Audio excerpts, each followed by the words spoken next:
Welcome to another episode of That Mortgage Show. This is That Mortgage Show. I never know how to start, never know what to say, so I'm just going to run the intro. Hey, producer.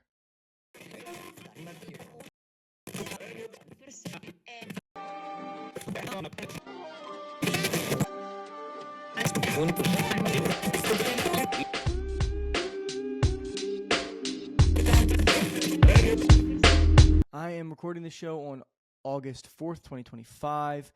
It is a Monday. We're doing a Monday show because last week, Friday, was a big day.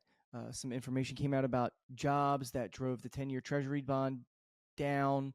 A little bit of a rally going on in the bond market.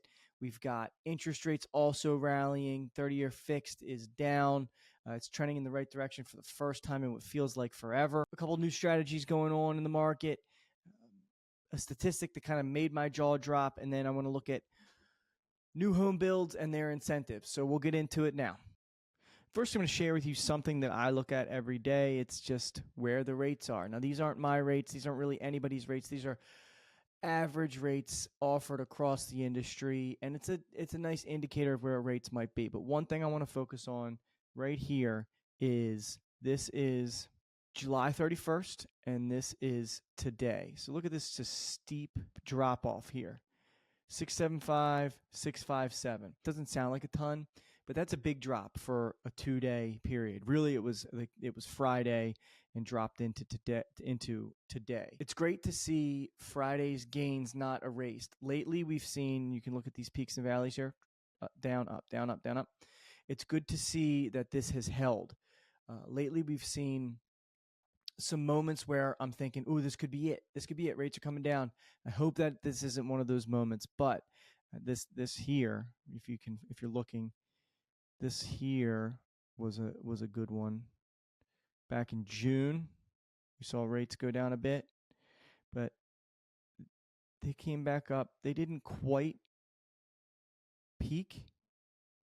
They came back down. So hopefully this is an adjustment of the ceiling and the floor of the rates. Hopefully we get a new ceiling and floor. So right now rates are about 6.625. So hopefully that'll be our new ceiling. And we'll get, maybe some days we'll be down in the 6.5, 6.375 range and bounce between there. The last couple of months, probably 6 months, 8 months, rates have been bouncing between 6.75 and 7.25, depending on the day, depending on who you ask, depending on your scenario. So hoping that this dip that we see here either is a trend and things kind of snowball from here and we get even lower. That's probably wishful thinking, but if we could stick around the 6.5, I think it'd be great. Typically when I start my day, I'm going to look at something like interest rates, and then I'm going to go over and I have the 10-year Treasury yield always on my desktop, and I just refresh it. So here we've got the 10-year Treasury, and again, I just showed you the drop from Friday from Thursday to Friday last week. So here it is again, but it's expressed through the 10-year Treasury yield. And anybody that's in the mortgage business is going to tell you the 10-year, it's not an exact indicator, but rates tend to follow that yield. So as the 10-year Treasury yield goes down, so do mortgage rates typically. So you can see it's a similar curve, similar dip in the curve here as the actual rate that we saw just a second ago. So the Treasury yield was about 4.36, and now it's down to 4.20. 16 basis point drop. It's a pretty big drop. So we should see, if we can hang on to this and this continues to snowball, we'll see lower rates, or we'll at least see rates kind of stick at that 6.5, which would be really great. I would love to see 6.5. It's trending in the right direction. It's better than 7. We've been at 7 for 2 years. At 6.5, people feel a little bit better about it. I don't know. When you go from 6 to 6.5, 6.5 is terrible. When you go from 7 to 6.5, it's great. There is a little bit of action. There's a little bit of electricity in the air. People are getting excited. I don't know if people are getting excited. I'm excited. I don't know if people are excited. People that I talk to are excited, and maybe it's because I'm excited. What happened Friday? What's that? What was that big ticket item that happened Friday that sent the 10-year Treasury bond down? Because we have a lot of news now. We've got a lot. Tariffs. Was it tariffs? We've got war. Was it war? We've got inflation. Was it inflation? what was it? The 10-year Treasury bond is going down when people are buying. Traditional thought is that folks are buying the 10-year Treasury yield because it's a guaranteed return on your money. So they're getting out of something that's risky and they're getting into something that's guaranteed. So typically it's something like a war breaks out or something that has people worried that the economy isn't doing as great as it was. So what was the catalyst this time?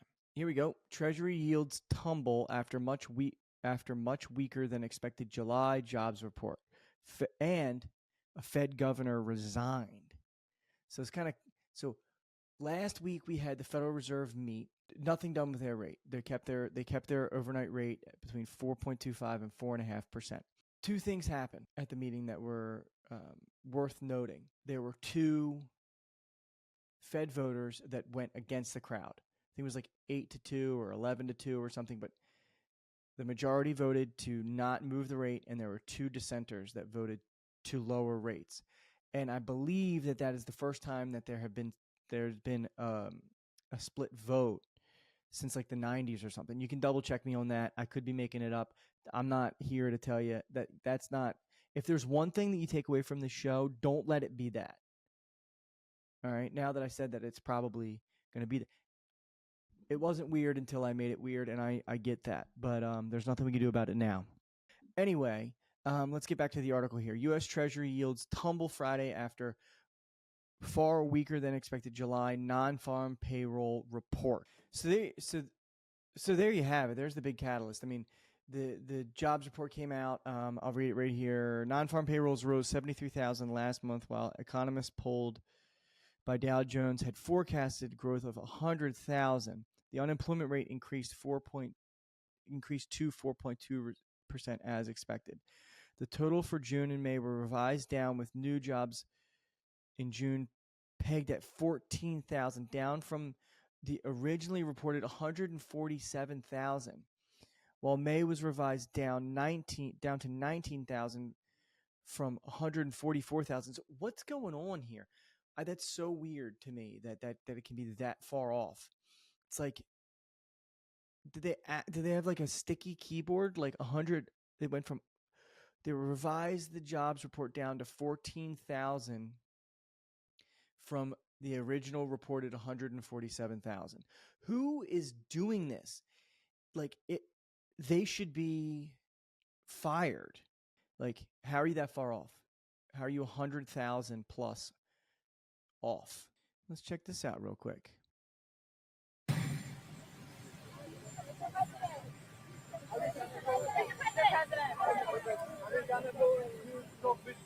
Mr. President, you said the jobs report today were rigged. I think so. And if you look at before the election, the same kind of thing happened. And I think you'll see some very interesting information come out. But we got ready. You have to have honest reports. And when you look at those numbers, or when you look at just before the election, and then after the election, they corrected it by 800,000 or 900,000. What he's alluding to here is prior to the election, if you remember, there was a jobs report that came out that they adjusted down by 800,000 jobs after the election, which is just weird. And we can pretend it's not nefarious. It's just poor work. The question was, why did you fire the head of the Bureau of Labor Statistics? And here's what he's got to say. Because I think our numbers were wrong. I think that's probably a better way to put it. Wrong is a better way to put it than like assuming that it's conspiratorial.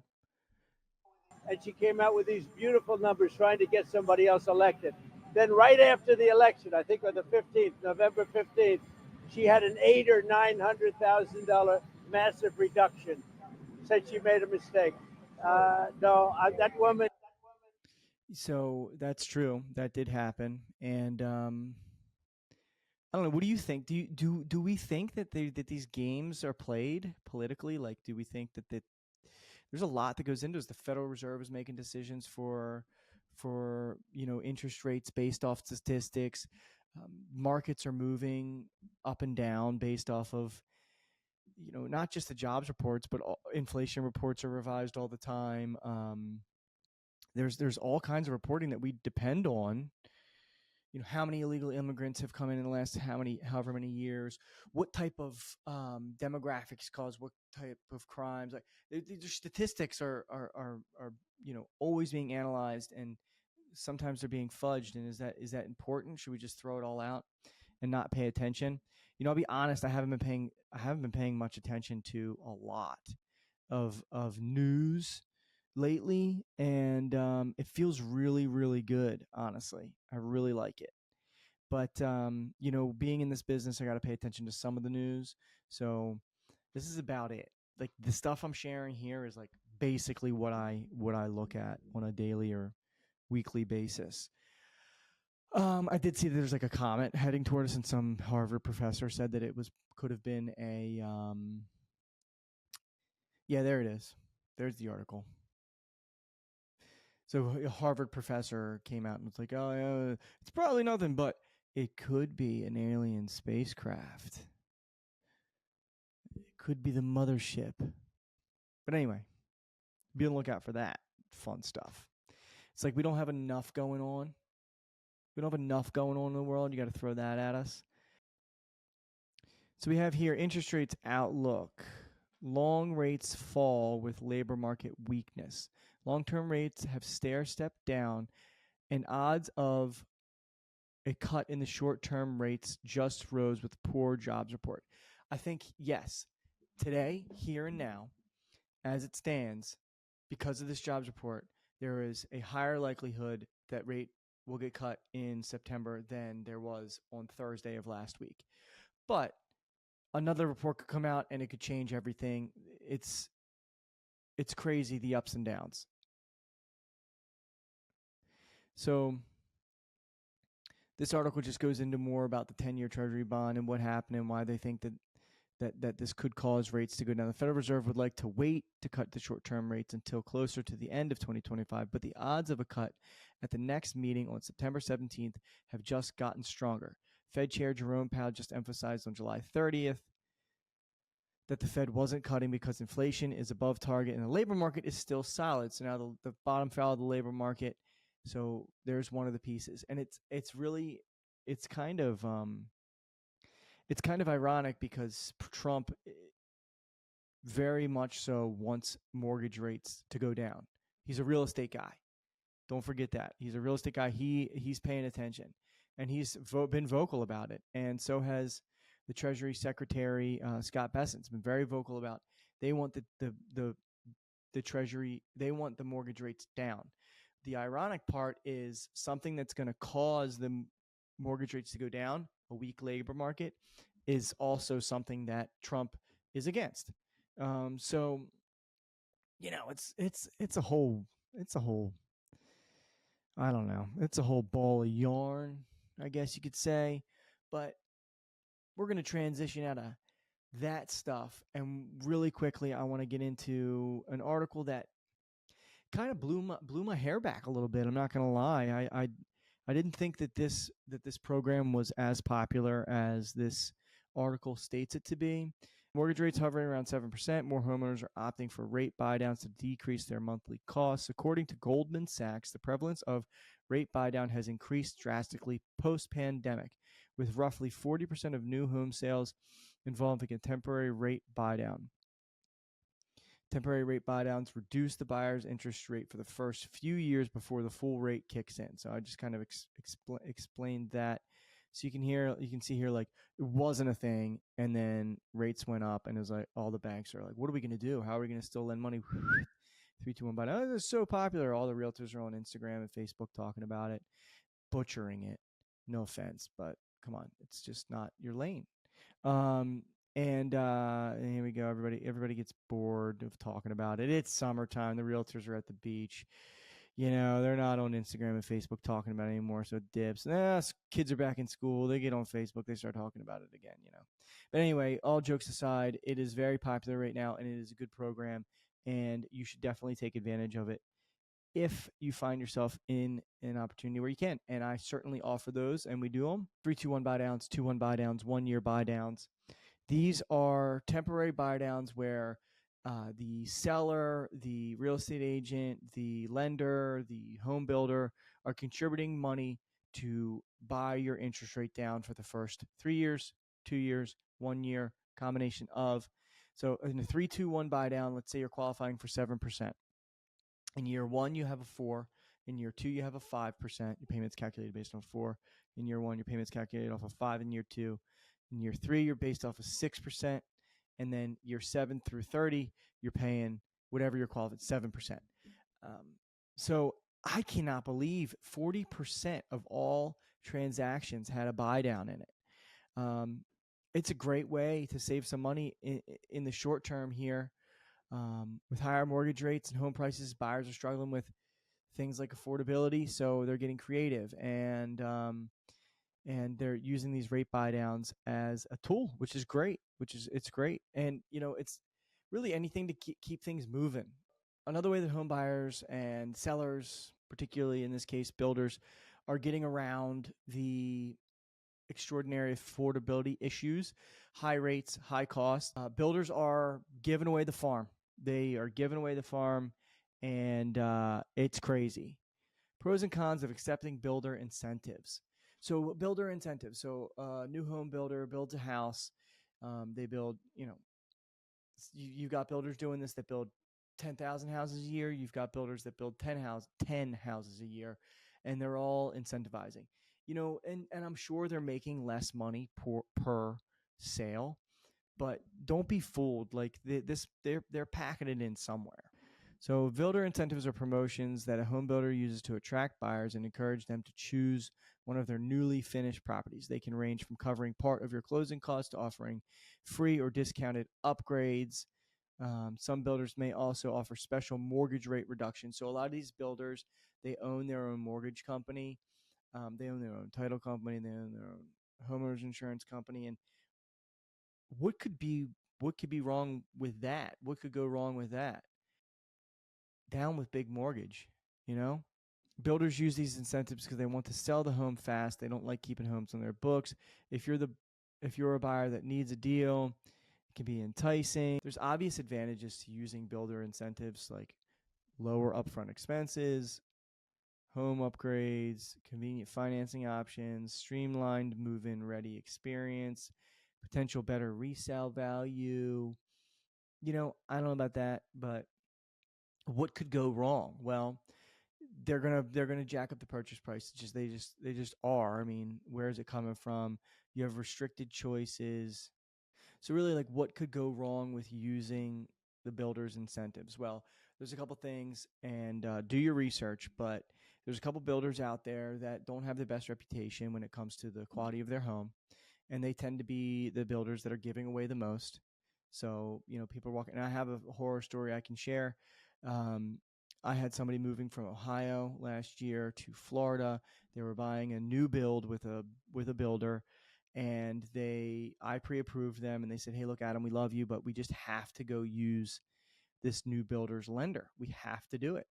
They're giving us $20,000. They're giving us an interest rate 2% lower than everybody else in the market."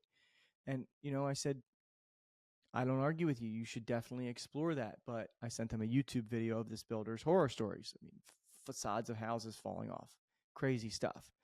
And long story short, they got they sold their home in Ohio. They packed everything up in their U-Haul. They came down and they got denied a week before closing by the in-house lender. So that kind of thing happens. That's like probably the biggest where could things go wrong, because these lenders that these builders own, these builders they're in the business of building homes. They're not in the mortgage business. So they are either extremely vanilla with their offerings. They're either extremely vanilla with their offerings. Come here, Jules. What is it? Whoa, what? Jules has got blisters. They're either extremely. You're okay, buddy. They're either extremely vanilla with what loan types they can offer, or they're just like not very good at their job. I mean, let's be honest, they're cutting cost everywhere. And so what type of people do you think work there and are processing under, like, I'm sure there's fine people, but we don't live in freaking Candy Wonderland. All right. So let's get real here. And then of course there's like, and then there's the whole like there's no such thing as a free lunch. But I'm sure I don't want to poo-poo it too much because I'm sure there's great incentives and people should take advantage of those. And by no means are you required like to use, someone like me. You should definitely go get your free money and your awesome interest rate. 1 second, buddy. Come here. You guys can sit on the couch while I finish as background. Don't mess with that. Hey, turn that back on. Thank you. Don't do that. I gotta finish.